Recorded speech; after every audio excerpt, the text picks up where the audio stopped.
back sa ating FB page na Free Reviewers with Leonalyn at sa ating YouTube channel na Solving Math with Leonalyn.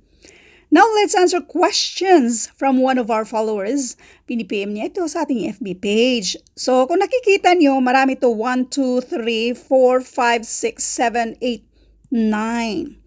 Pero ang sagutan natin sa video ito ay ito lang 1 and 2. The rest ay include natin to sa ating, meron tayong special sessions na puro work problems lang. So, doon natin siya i-include sa mga special sessions natin sa ating private group. So, anyway, let's do number 1. Ina can clean the living room in 1 hour. In 1 hour. Dawn can clean the same living room in 2 hours. If they were to help each other, how long would it take them to clean the same living room? So ngayon, kung napanood nyo yung previous na video natin na work problem pa rin naman yung previous na video, doon tayo sa shortcut. Ang given dito ay alone. Kapag alone, yung given ay i-multiply natin tapos kukunin natin yung sum. So, bali yung sum, yung pang-divide natin sa product sa dalawa na given. So, ito yung alone. Ang given ay mayroon tayong 1 hour and 2 hours. So, 2 times 1. And then, yung total niya, 2 plus 1.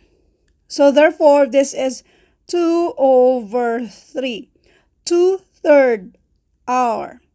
Itong 2/3 hour, kung halimbawa i-convert natin to minutes, lalo na kung sakaling ang mga nasa choices ay minuto, doon tayo sa conversion. Again, meron din tayong specific na topic na puro lang conversion. I-multiply natin ito in such a way na ma-cancel out natin yung hour. I-multiply natin to na i-fraction natin yung 1 hour. Yung 1 hour, ilang minuto yung 1 hour? 60 minutes. So, pwede na natin i-cancel yung hour. Minuto na ang natitira. So, this is minutes. Multiplication of fractions. Numerator to numerator. This is 120 over 3. 120 divided by 3. And this is 40. 40 minutes. So, ang sagot dito, either 2/3 hour or 40 minutes. Now, let's do solution number 2. Doon tayo sa mga fraction. Ang given dito, meron tayong Ina. Si Ina, isang trabaho matatapos niya in 1 hour. Si Don, isang trabaho matatapos niya in 2 hours. I-add natin yan kasi together, isang trabaho hindi natin alam kung ilang oras or minuto nila matatapos. So let T para sa together kung ilang oras or minuto nilang matatapos. Ito na yung equation sa problem na to kung saan pwede na natin isolve yung value ni T. Merong dalawang paraan kung paano natin isolve yung value ni T. Yung isang paraan ay i-multiply natin yung buong equation sa kanyang least common denominator, which is 2t. Least common denominator ng lahat. I-multiply natin ng 2t.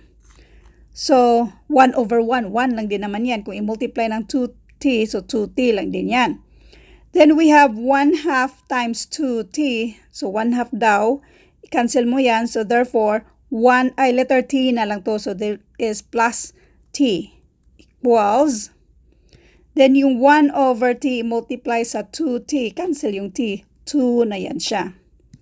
So, 2T plus T, this is 3T equals 2. Para makuha natin yung value ni T, since si 3 ay pang-multiply dyan, pang-divide na yan sa 2. Kaya yung T equals 2/3 hour, or this is 40 minutes kasi na-solve na natin to kanina.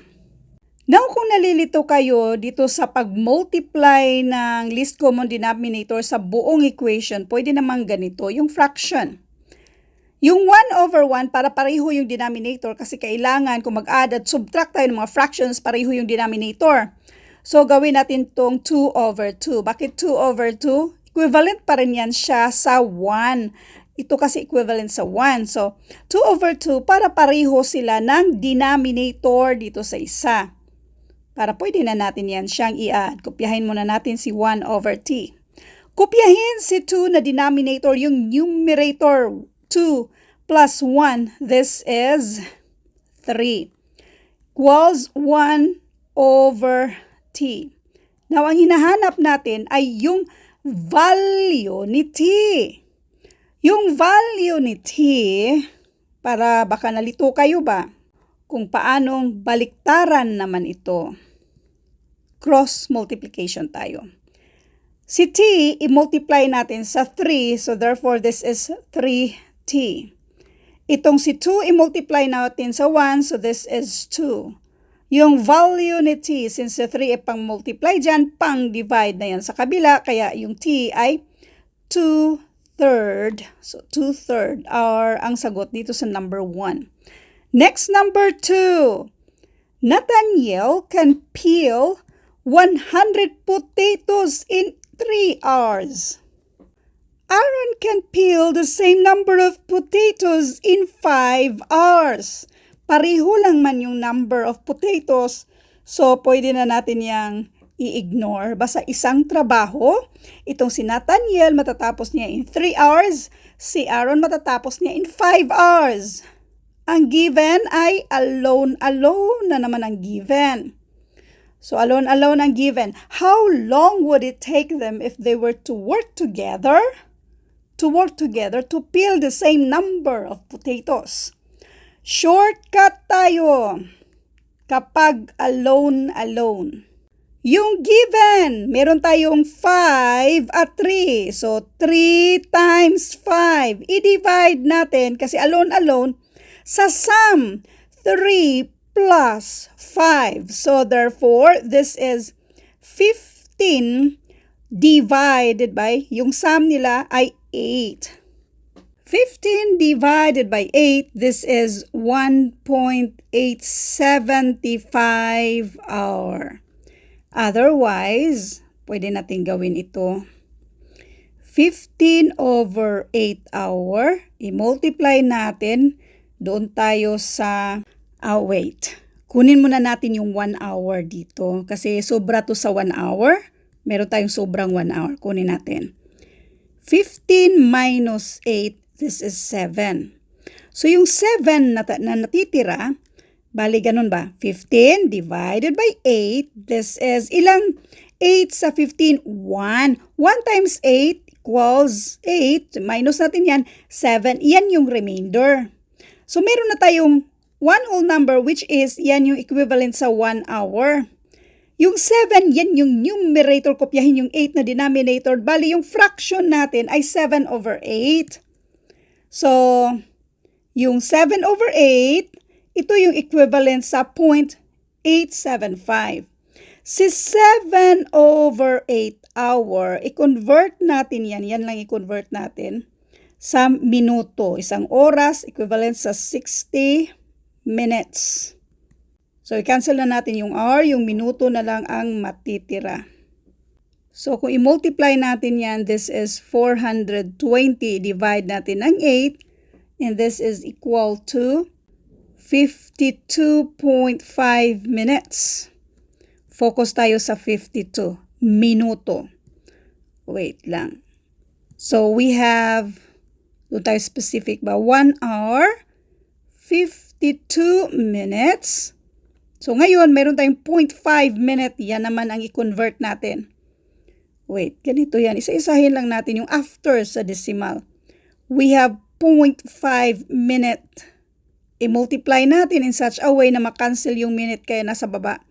1 minute equivalent siya sa 60 seconds. In other words, half lang din sa 60 seconds kasi 0.5 man yan siya. Makancel natin yung minuto, seconds. Therefore, this is 30 seconds. So, ang sagot dito, this is 30 seconds. Ito yung pinaka-specific na talaga. So, therefore, ang 1.875 hour, ang equivalent niyan ay 1 hour, 52 minutes, and 30 seconds. Let's do solution number 2. Asa na? Si Nathaniel.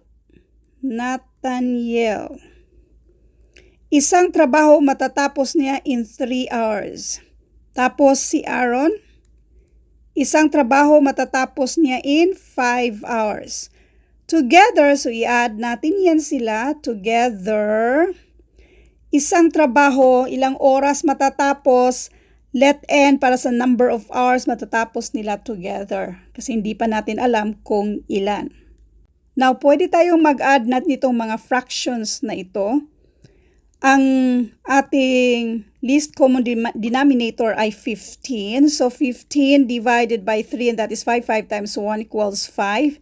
Then, 15 divided by 5, that is 3. 3 times 1 equals 3. So, pwede na natin yang i-add ang mga fractions natin. Kopyahin natin itong kabila, which is, ilan ba to yung together? Isang trabaho matatapos nila na hindi pa natin alam kung ilang oras. Ngayon, pwede na tayong mag-add. Kopyahin yung 15 na denominator. 5 plus 3, this is 8. So, we have 1 over n. Mag-cross multiply tayo. 8 times n, this is 8n. Then, 15 times 1, this is 15. Para makuha natin yung value ni n, si 8 ay pang-multiply dyan, pang-divide na yan sa kabila. So, na-solve na natin to yung tong 15 over 8. This is 1.875 R. Now, isa pa. Meron din yung i-multiply natin yung buong equation ng yung least common denominator dito sa lahat, including na yung variable n natin, which is 15n.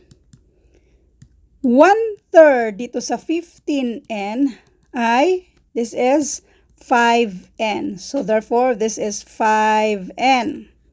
Next, 1/5 dito sa 15n. So, therefore, this is 3n. Cancel natin yung mga, pareho ba yung mga numbers ba? 15 divided by 5 or 15n divided by 5, that is 3n. So, plus 3n equals 1 over n times 15n. So, yung n lang ang i-cancel out natin. So, we have 15. So, therefore, this is 15. 5n plus 3n, this is 5n equals 15. Para makuha natin yung value ni n, since si 5 pang multiply dyan, pang divide 8. Bakit 5? O dapat 8. 5 plus 3, that is 8. So, since 8 ay pang multiply dyan, pang divide na yan sa kabila. So, n equals 15 over 8. Na-solve na natin to, which is 1.875 hours. At yung detalye din natin kanina na 1 hour. Ilan ba yung minuto? 52 minutes and 30 seconds. Thank you for watching and all. I hope na meron kayong natutunan sa videong ito. Thank you and God bless.